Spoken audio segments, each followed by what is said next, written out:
Hey, Ash here from Project Equanimity. Today I want to talk about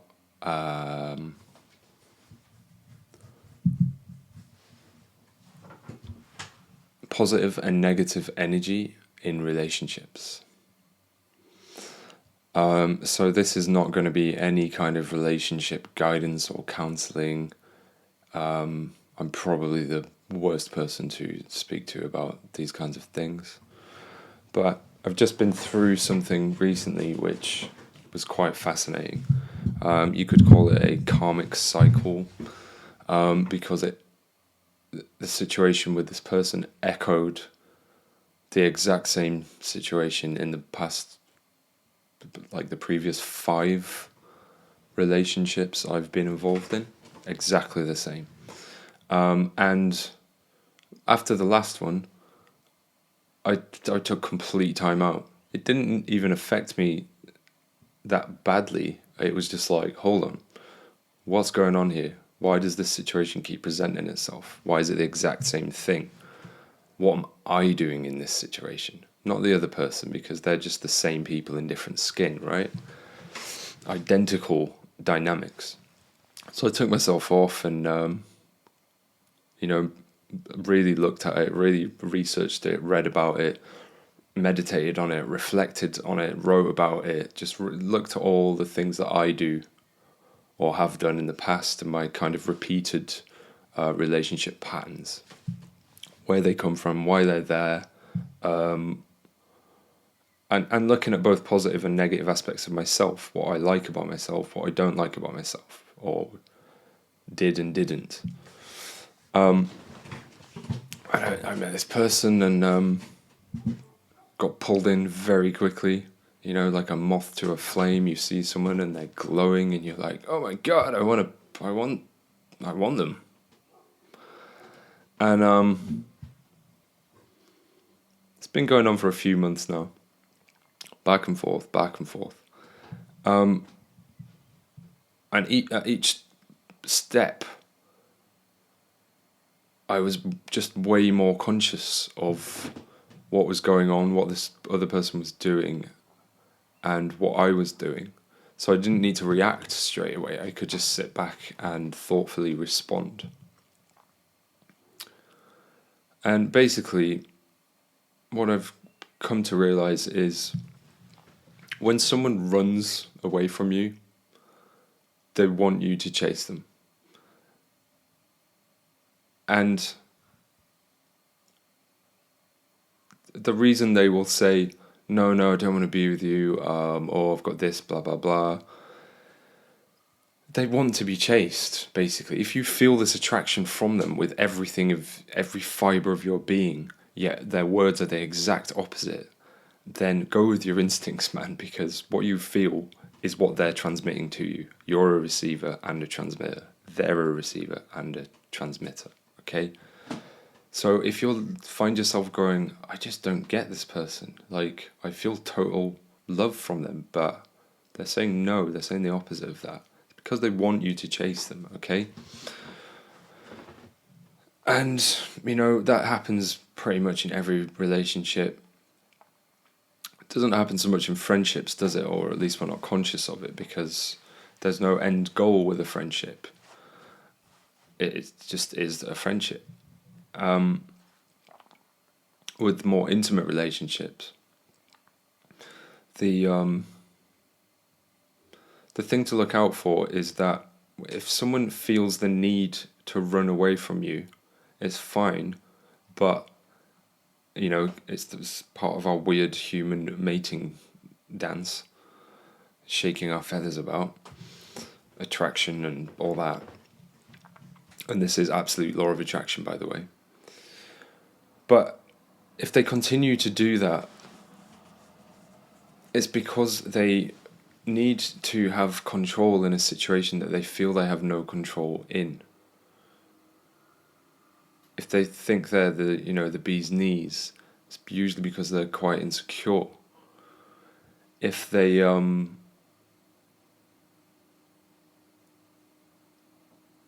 tell you they're not ready, it's because they're scared of how ready they are. we call each other up, we call each other into our lives at a point when we go, okay, I'm ready for a relationship now, because I have a relationship with myself. I don't think we should ever go looking for relationships. I think that's really weird, because it shows that you are lacking without one, that you don't feel whole unless you're in a relationship. So what I'm trying to say is we live in a world of opposites, positive and negative and positive. As above, so below. As below, so above. But when you start repeating karmic cycles, all it is just your own patterns. You don't have to believe in karma or past lives or anything spiritual. It is just human behavior. If you want to look at it scientifically, it's you know, it's physics, it's psychology, it's quantum mechanics. It's an atom existing at two places at the same time. That there is always a positive and a negatively charged atom. So there's always a positive and a negative charged person in any relationship. There can only ever be one dominant force.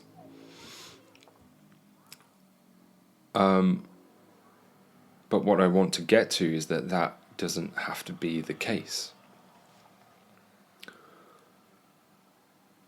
When you become aware that you're in a dynamic, or let's use this one, my example, of like chasing after someone, giving them all your time, all your energy, all your love, and they're literally giving nothing back. Every time you do it again, you're denying your true self of how you truly feel, because you're going, well, I'm totally attracted to you, but I don't like how you're treating me. You're not being respectful. I'm telling you, you don't have to run. You just be yourself. You don't have to impress me. You don't have to show off. In fact, if you do show off, it's going to push me away, because then you're not being true to yourself, which is who I was attracted to in the first place, when there was no thought of anything romantic. You just meet this person. So when I did do this, it's like having the wool over your eyes but peeking through and going, hold on, don't feel right in this. I'm going to listen to my emotions and just state my case and go, okay,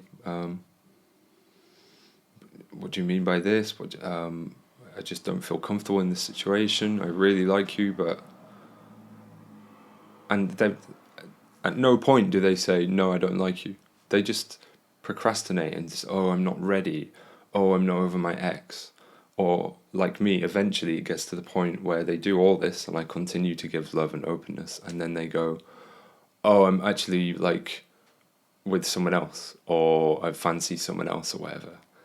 Even after they've told you that they don't want to be in a relationship, that they're not ready, that they're not over their ex. When it gets to that point, man, just give up. Just back off, okay? In the past, I've always been really hurt by that, really offended, really taking it personally. Like, how dare you? You led me on. You invited me to your city. You introduced me to your friends. We danced. We made love. And then, all of a sudden, there's someone else? Like, fine. I don't get involved in third-party situations, because no matter what you do, you're not going to prove to them, like, worthiness. Because what it in fact is they already see you as worthy, and they're testing you. They don't see themselves as worthy. So if someone tells you that they're not ready, believe them. If someone tells you that there's someone else, believe them. It doesn't matter if they're telling the truth or lying. The energy they are emitting, and that you're receiving, and how that translates through every part of you, your mental capacity, your psychology, your thoughts, your emotions, your body, physically, feelings. If something feels like you're not respecting yourself, then you're not respecting yourself. So what these karmic processes are, and these energetic exchanges, are always an opportunity to bring you closer to yourself, to your true self, your values, your own self-worth. And how this relates to energy with positive and negative is you would look at that scenario and go, and it doesn't matter if it's boy, girl, boy, girl, girl, it doesn't matter. I'm not talking about gender, I'm talking about energy, okay? Masculine energy and feminine energy, positive and negative. Okay, we all have we all have both of those things. And in a relationship, there is usually someone who is more masculine and someone who is more feminine. They change, they fluctuate, but usually one is more dominant. You know, say it's a heterosexual relationship and there's a boy and a girl. It doesn't matter if they're male or female. The guy could be more feminine than masculine, and the girl could be more masculine than feminine, and vice versa. So we both have elements of both of these things. But if we're using this as an example, you could just say that one person is the positive and one person is the negative, and there's like attraction and repulsion, push, pull, run, chase, back off, run towards, back off, run towards, all this crazy toxic crap. But what the answer is that when these power dynamics happen and you become aware of your own bullshit, basically, and listen to your body and go, oh, you might feel it in your chest as anxiety, you might feel it in your stomach as like just discomfort.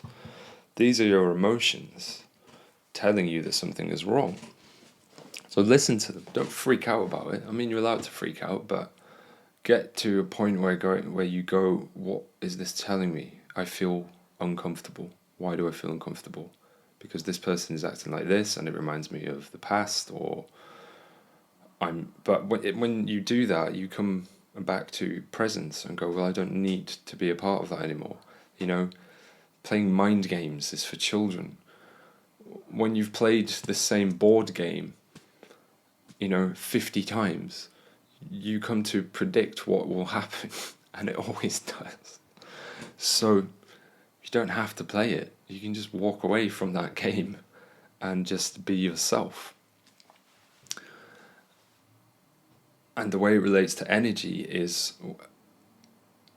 instead of pushing and pulling and running and chasing, what the karmic cycle is really doing, and this is why I keep talking about coming back to yourself, being aligned with yourself, is balancing your own energy. Because you have both positive and negative, okay? You can't control them, no matter what you do. The more you chase, the more they will run. If you stop and go, hold on a minute, this is bullshit, and you turn away, they normally come back, right? And then you're running and they're chasing. How is that? Like, it'll just go on forever. It's endless. It's insanity. And if you're aware of this dynamic, then you have a responsibility to not do it. For yourself and for the other person. If you truly care about them, then you're not going to let them chase you just because you like to be desired or admired. That's all they were doing. But if you do it, then it shows that you are insecure and you need this other person to give value to yourself. How about you just admire yourself? How about you know that you are desirable, that you're worthy, that you're of value, that you're attractive, that you don't need someone else to show these things to you, to feel them. So, number one, just stop. Don't stop chasing them. Stop sending them anything. Stop doing anything towards them. You'll probably start freaking out and going, oh my God, am I doing the right thing? What if I never see them again? Who cares? Like, if they're just going to run the whole life, then you don't want to be a part of that anyway, do you? But just stop. Don't run the other way so that they chase you. Just stop and center yourself. Meditate. Go for a walk. Go for a run. Going for a run is an amazing way to shift the energy. Don't go for a run to shift the energy. I talked about this in the 30-second meditation video. If you're doing something to have an outcome, if you're trying to do something, you're not going to get there. If you just go and do something and just like allow whatever to happen, then it does. I'm going to go for a run straight after this video because I've got a bit of like pent up energy, and it changes the energy. And basically, if you then balance your masculine and feminine within yourself, your positive and your negative, and you align and go, I don't need to be a part of this situation. I don't need to run, and I don't need to be chased. I'm perfectly fine with who I am. I've got my own life to live. I can't control them or their karmic cycles and patterns. They'll be completely different to yours, but unless they're aware of them, then you will get sucked into that illusion. And what we believe dictates our reality. So if someone tells you, no, I don't want to be with you, I'm not ready, and you start believing that, even though you're like, what? This was really simple and easy. I'm just attracted to you, and it feels like you're attracted to me. But if you start believing their words, then you make their reality your reality. So your belief is really important. If you stop and just believe, I am worthy, I am of complete value to anyone, and I don't need to be chased, and I don't need to run, I don't need to be part of these stupid little games, and just step away from it, then you break the karmic cycle. And also your reaction to someone. So when she told me this, I think I touched on this earlier, I'd always been like, oh my God, you're like, oh, how can you say such a thing? Well, like, do you not have any empathy? When all they were doing was testing your commitment to their unworthiness. At this time, if someone thinks they're unworthy of you, then they probably are. This time, instead of reacting, I kind of knew it anyway. I felt it, and I do like tarot, and I'm very sensitive to the energies, so I kind of predicted it anyway. So I knew it was going to come, so I didn't need to react in a negative way. I just went, cool, I already knew. Thanks for telling me. I appreciate it, and good luck. Like, take care. Sending you lots of love. Bye. And then remove yourself from the situation. Go away, think about it, and go, okay, that was shit, but you've essentially broken the karmic cycle. As soon as you become aware of something, you don't need to repeat it. So it's hard to even describe how one would balance their positive and negative energies, their masculine and feminine, but I think just stepping away from something like that is a part of it. And instead of looking at someone else's shadow side, their negativity, what they're doing, and equally, instead of only looking at their positivity and what you think they are and what they would represent to you, just fuck it all off and look at yourself equally. Like I've just said, worthiness, self-value, self-appreciation, self-care, listening to your emotions, honouring yourself. These are all your positive aspects. You should also look at your negative aspects. Why you got involved in that situation again, where it comes from. Spotting the red flags the next time. And not necessarily someone else's red flags, your own red flags. You know when you're doing something that you've done a million times before and it doesn't work, but you do it again, just it's different this time. This person was different. Oh, I can change them. No, just change yourself. Change yourself. So you do have to look at your shadow side, your shadow self, Carl Jung, as well as your positive characteristics. Because looking at both these things is a positive thing in itself. Okay? There's like a tertiary form of positivity. You have positive and you have negative, but if you look at both of them, that's like doubly positive. Okay? So do that. And I'ma fucking stay.